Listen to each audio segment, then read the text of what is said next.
Yo, what's going on, everybody? It's Adam from GoGetEmSports here to bring you the next best sports and betting talk show, where we'll be getting some free picks from some of the best handicappers in the business, as well as hear some awesome sports talk. Ask some questions, we got the answers. Let's get them.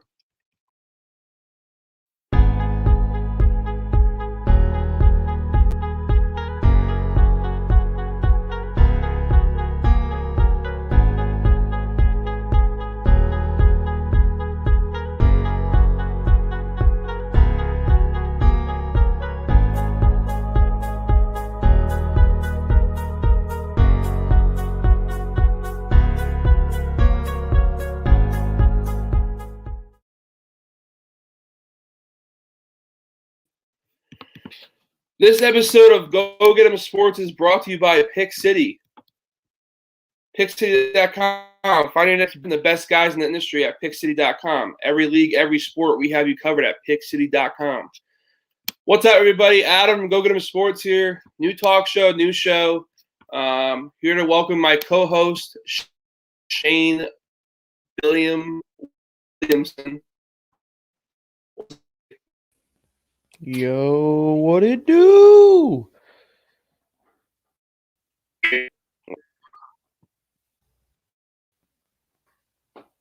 What it fucking do? What's going on, buddy? How we doing?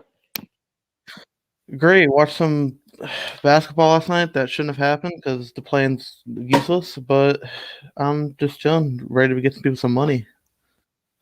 Yes, sir. All right, first topic on hand today. We're going to talk about some Aaron Rodgers debate. Obviously, a lot of sports news since the draft, really.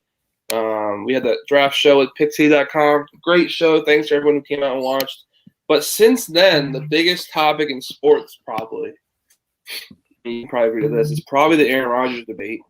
And the whole task of him being happy and him wanting something else in the league, or maybe outside of NFL, meaning jeopardy or just full-blown retirement.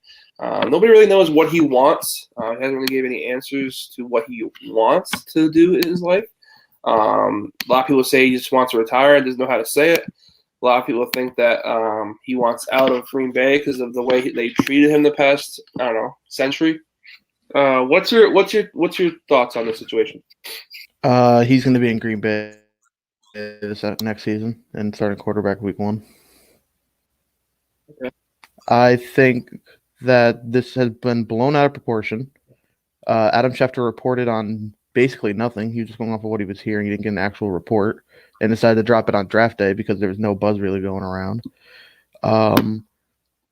Green Bay offered Rodgers a contract. We don't know if he's accepted it or not or whatever, because they said it was like Mahomes' money, but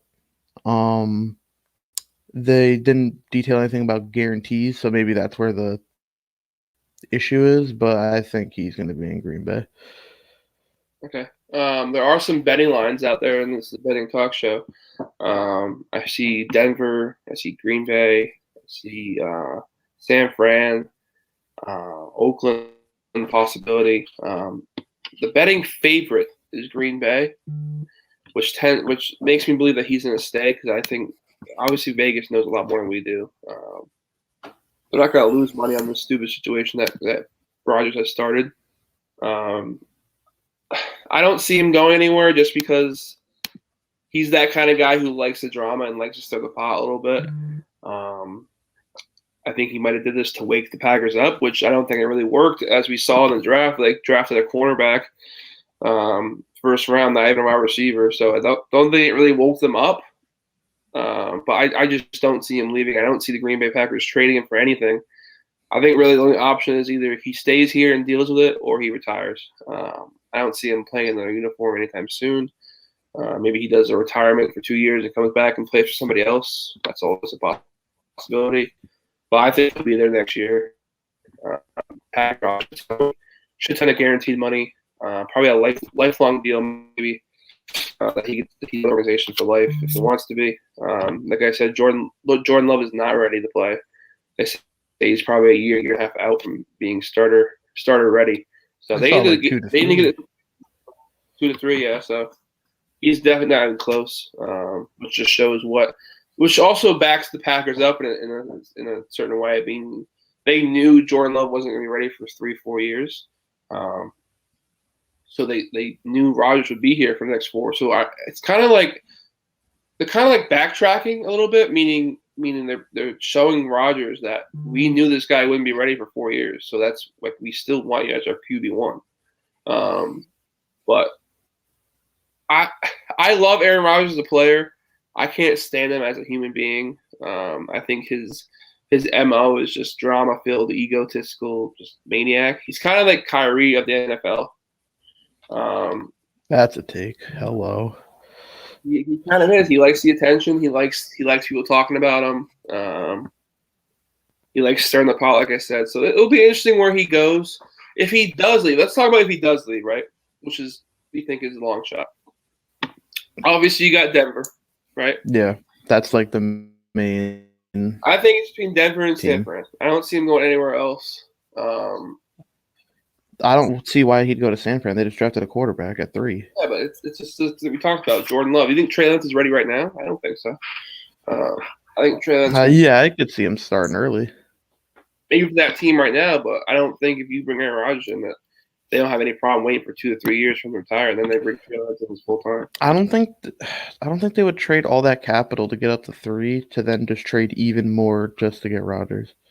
Yeah, but Aaron Rodgers is a once in a lifetime guy. It's not like you're getting a Kirk Cousins or even like a Deshaun Watson. You're getting like best tier. You're getting top tier talent. You're getting a guy who's been there, done that before, who's won a Super Bowl, who gets their teams the NFC Championship every single year and just can't figure it out. But if you have a chance to get him, they're going to do whatever they can to get him. I think that's pretty obvious. But if he does go to Denver, they have Rodgers and Mahomes both in the AFC West. Okay. And Herbert. What? And Herbert. That's a loaded division. Very loaded. We got the Raiders there with Gruden and Carr, which probably the bottom tier of that division. But that division will be loaded. I still think the Chiefs win the division pretty easily, to be honest with you. I don't see Denver as a big threat if Rodgers goes there. Weapons-wise, he's decent. He's probably better than what he has now. He's got Jerry Jeudy. He's got Melvin Gordon, Noah Fant. Who am I missing? Cortland Sutton, who's coming back from injury. Only thing that's shaky for me if he goes to Denver is the O-line. I know they've improved a little bit, but it's still not like great. It's still not Packers quality. Right tackle's kind of a problem in Denver because Juwan James got injured and they cut him and whatnot. Is Garrett Bowles still there? Yeah, and he played really good last season. So that's a bright spot.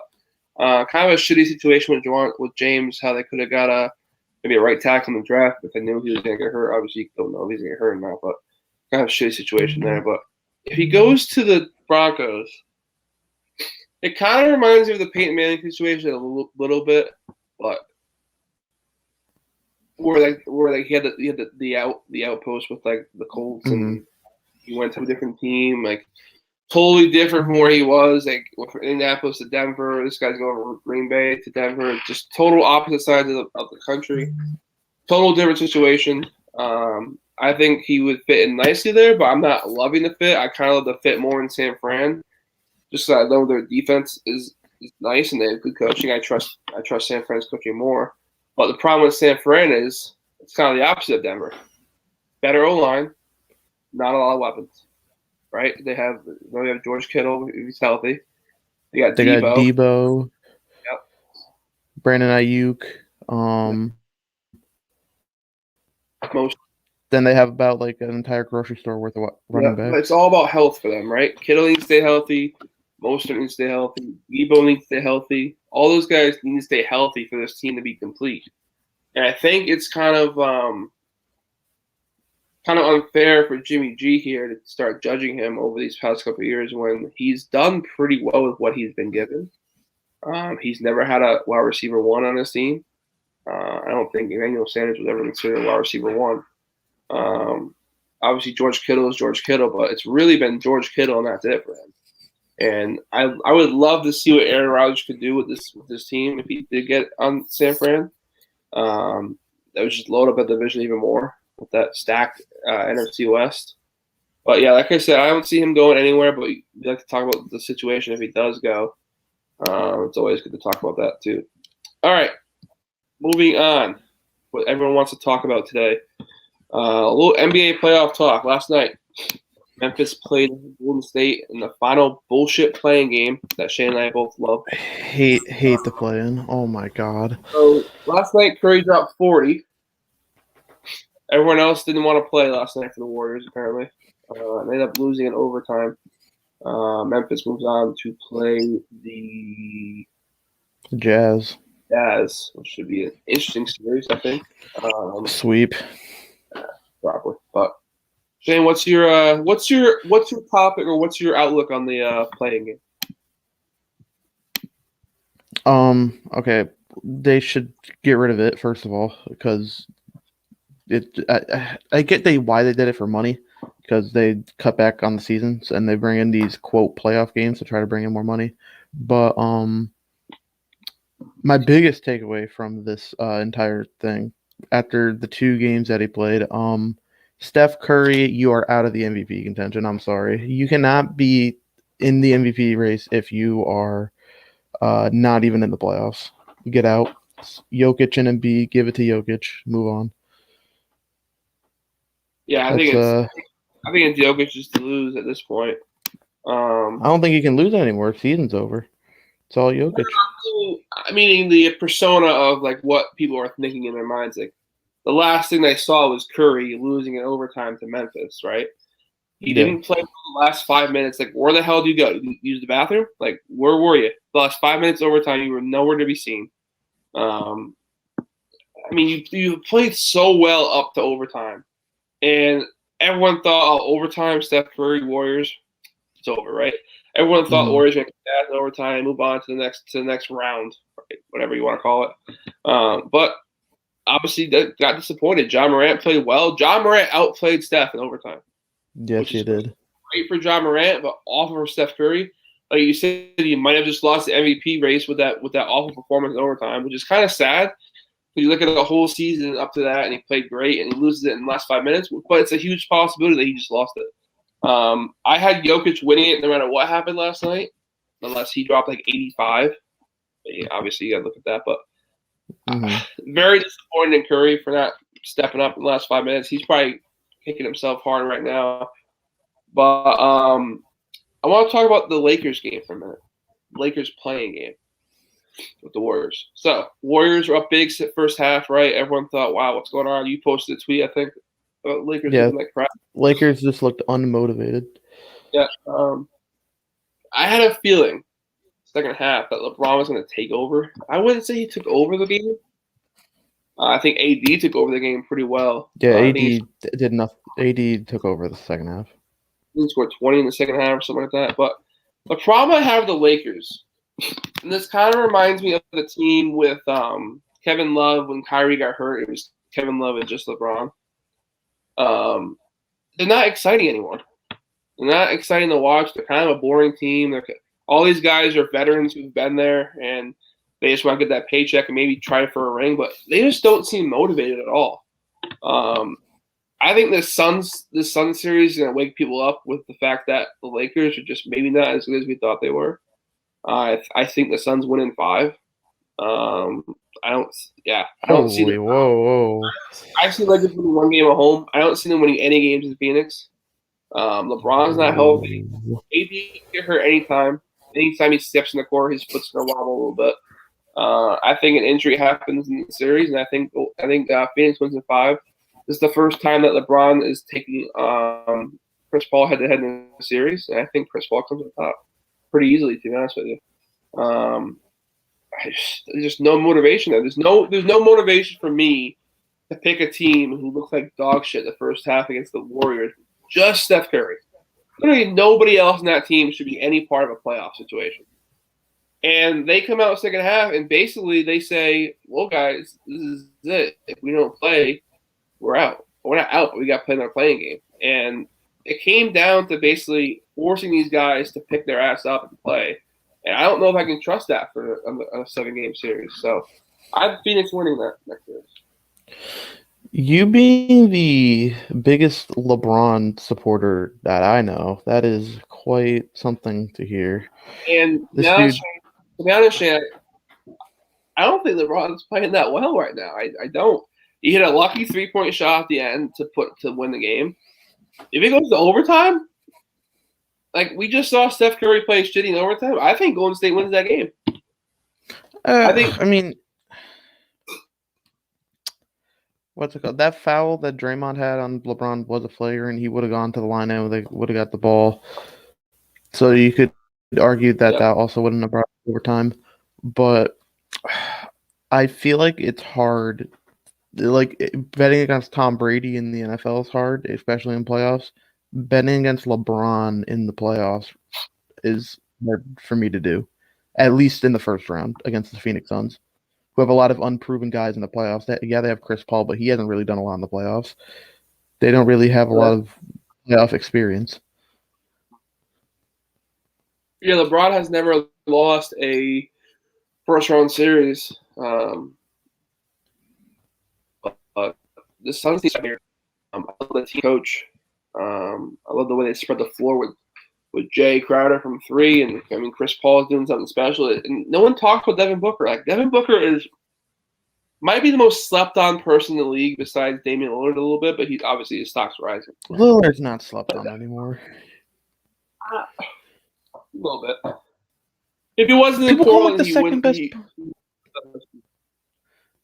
He's still the second best point guard in the league. It's hard to say he's slept on. I don't know. I think if he was in a better situation, he'd be more talked about, but he's not leaving Portland. Anyway, Chris Paul can put up 20 and 10 any day he wants. Booker can put up 70 like we saw against the Celtics anytime he wants. I don't see many flaws in this team. I think Ayton's great and big. I think Ayton's going to lock up Drummond. Only problem I see with Suns is guarding AD. Their forward situation is not. Nobody guards LeBron. Okay, nobody can guard LeBron. Let's stop. Don't even ask who's guarding him because it's not going to happen. You can put a body on him. Okay, so put Jay Crowder on him. He ain't going to stop him. No one's going to stop him. He's still going to put up 25, 7, and 7. Okay, so don't even worry about who's stopping or defending LeBron. Not gonna happen. You have to worry about.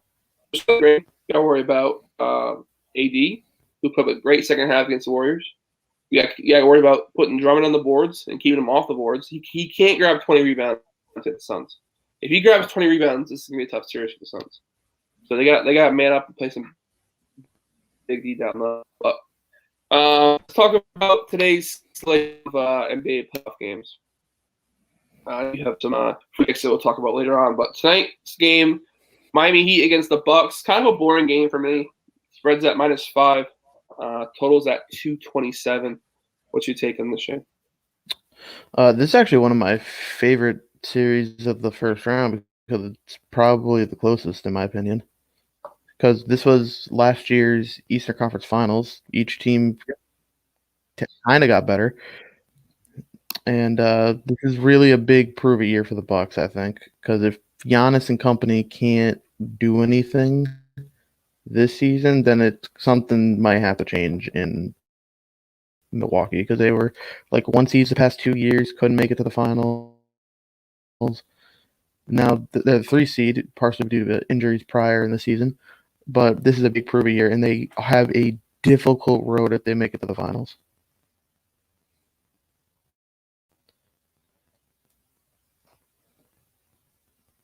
You're muted, big fella. Sorry. What I was saying was this is a must-make finals situation for Budenholzer. Unfortunately, he's become the guy that just can't get it done in the playoffs. With Atlanta, he was top seed like a couple times, couldn't get done with Atlanta. Now he's got Milwaukee and arguably the best player in the league. He's got to do something here. He's got to make it to – everyone's at least each conference finals, but he's been there, 3 times now? 2 times? Minimum 2. Actually, no, he made it with the Hawks.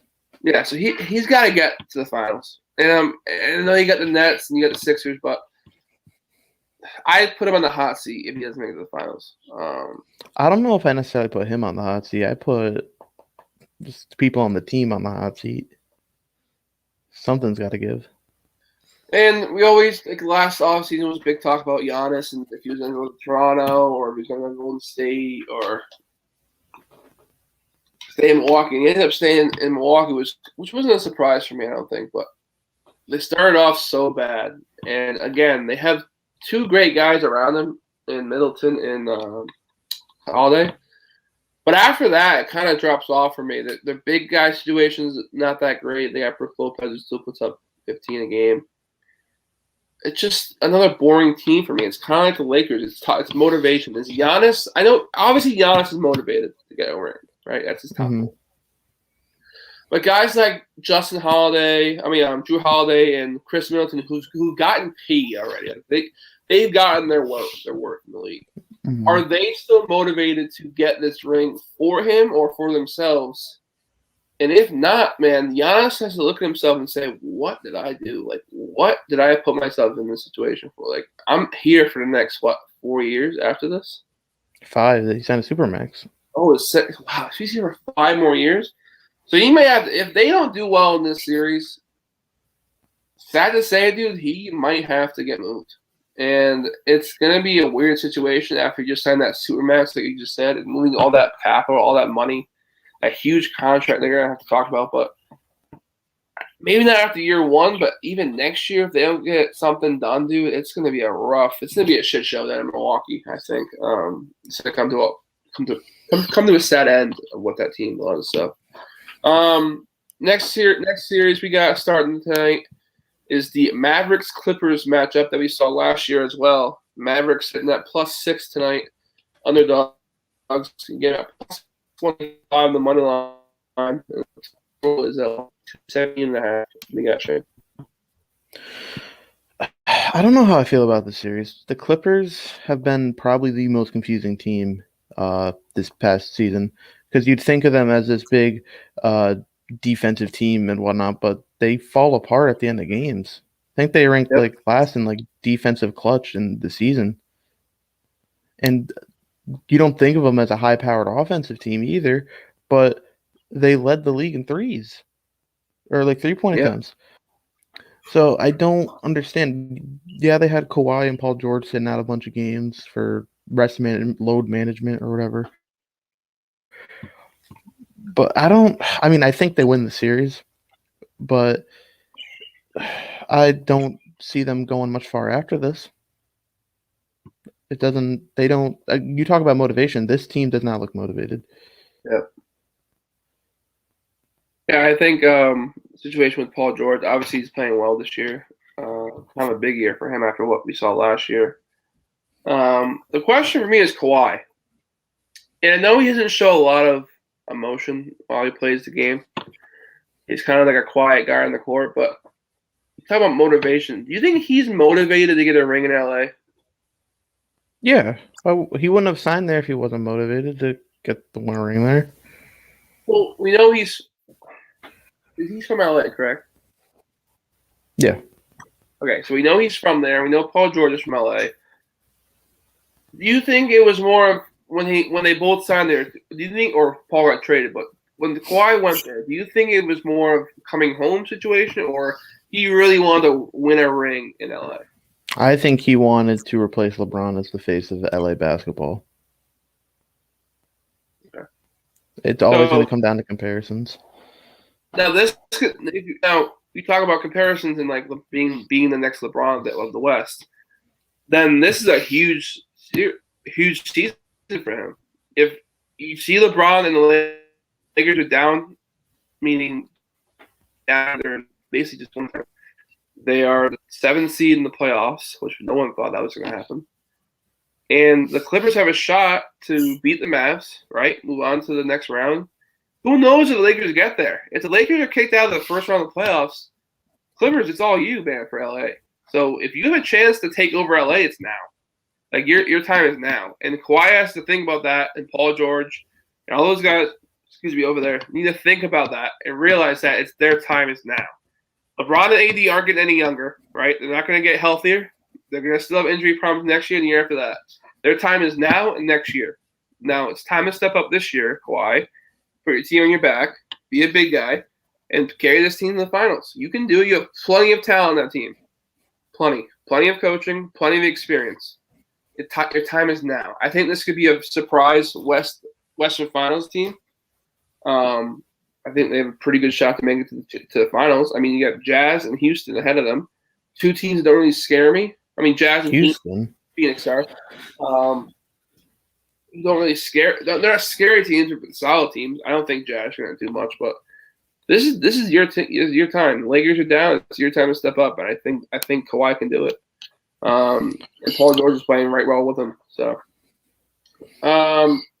next series, you got my Boston Celtics going against the Brooklyn Nets. The line has moved a little bit since I checked it yesterday. Now the Celtics are sitting at +8 underdogs. You get to a +290 for the first game, and the over/under is sitting at a hefty 232. Shane, be nice to me for a minute and talk about myself. Hold on. I'm looking for my broom because this is about to be a sweep. I really haven't. Yeah, Jaylen Brown not there. Wow. I said be nice. I'm being nice. I could give you a gentleman's sweep if you want. You can have a game at home. Wow. But there's literally no way you guys can compete with Brooklyn, especially without Jaylen Brown. You have to deal with that. You guys were just in the play-in. I think that speaks to what level the Celtics team's at right now. I really want to have hope in this series. I really want to say this is going to be a game 7 and Kyrie's going to do whatever Kyrie wants to do and Tatum's just going to put up 15 we still lose, but this is done in 5 games. We win 1 game at home. 4. We win 1 game at home. Tatum puts up 60 and we win 1 game. Oh, man. You have to get a guy to score 60 to win a game? Sheesh. Curry puts up 40. They can't win an overtime game. So, it's just when that Jaylen Brown injury happened, I was already down the dumps about this team. Now I'm 50 feet of crap, and then it's me. I hate this team so much. Dude, they have – I could talk about for hours, dude. They have so much talent that – it's so frustrating to see a guy like Kemba Walker shoot 3 for 10 from the field, and then go to the media that night and say, "Yeah, you know what? I'm getting healthy. I'm gonna come back strong next game." And then he goes for 2 for 15. Kemba, okay, if we're gonna do anything in this playoffs, cardiac has to come out. Okay, we saw he got no cardio left. His knees are gone. We saw a little bit of cardiac last game. What do you have, 29, 30? Something like that. Well, a little bit of action. Now, the good thing for Kemba here in the playoffs is that the scheduling is so fucked up for these playoffs. Right? They have a game Saturday. They don't play till what, Tuesday? Something like that. I don't know the exact schedule. So dumb.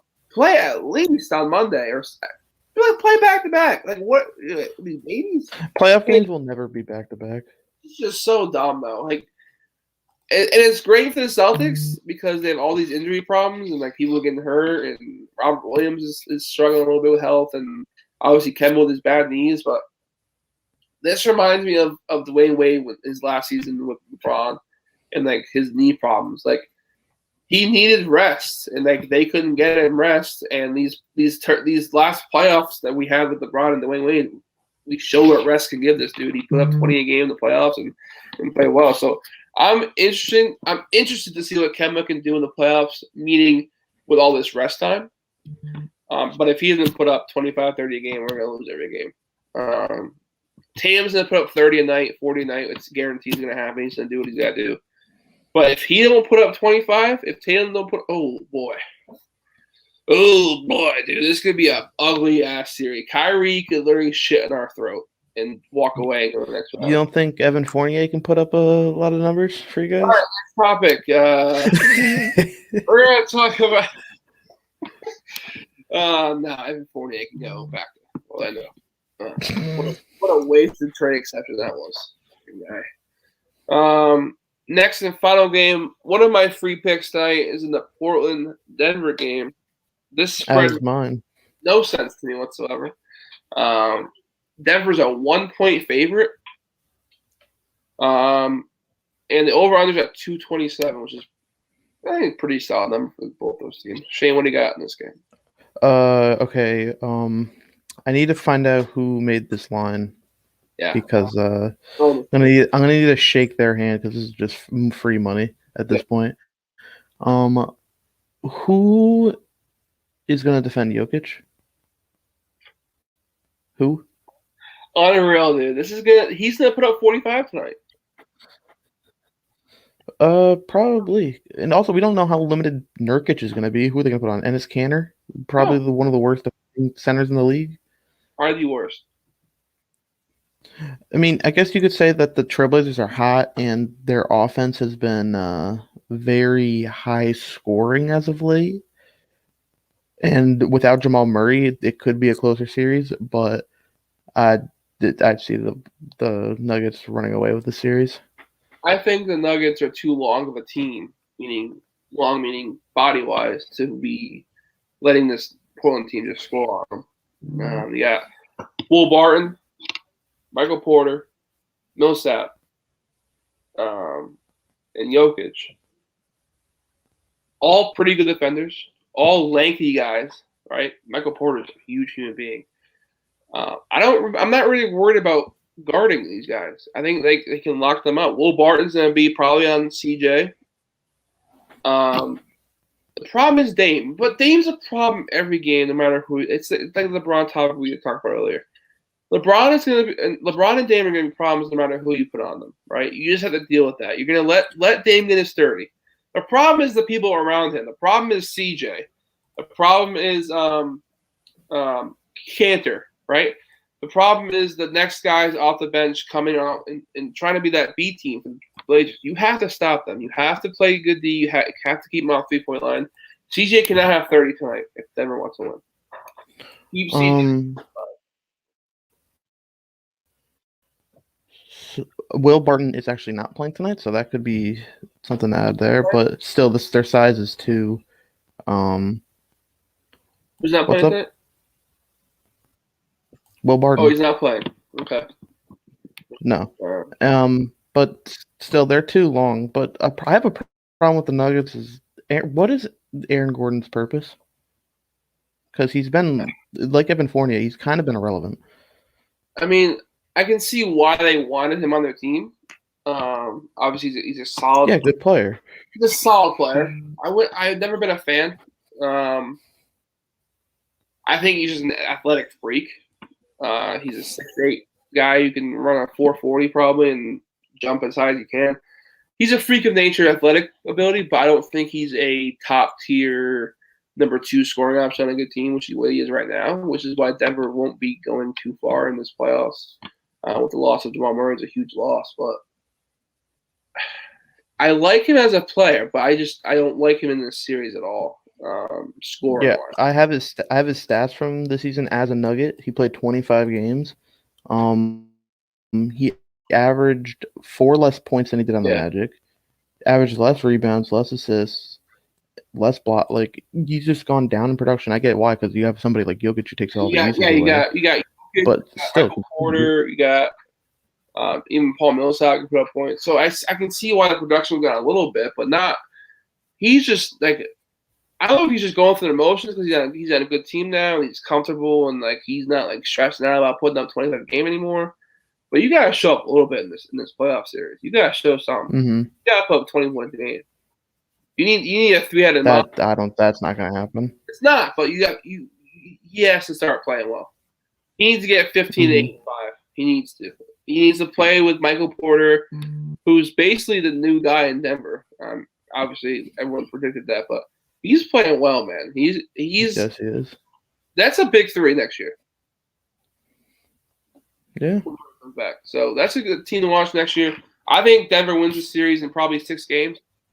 That's what I have it at, 6 games. Portland put up a fight, obviously, with Dame, but Portland can win the series. Not easily, but they could do it in a game 7 or something like that. But I think Denver takes them out in 6 games.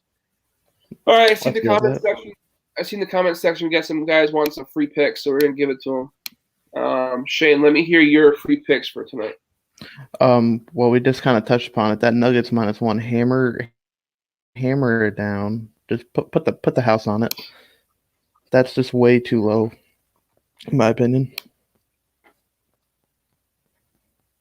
And then my other pick is Bucks minus. What's up? Sorry, what you cut out? What did you say?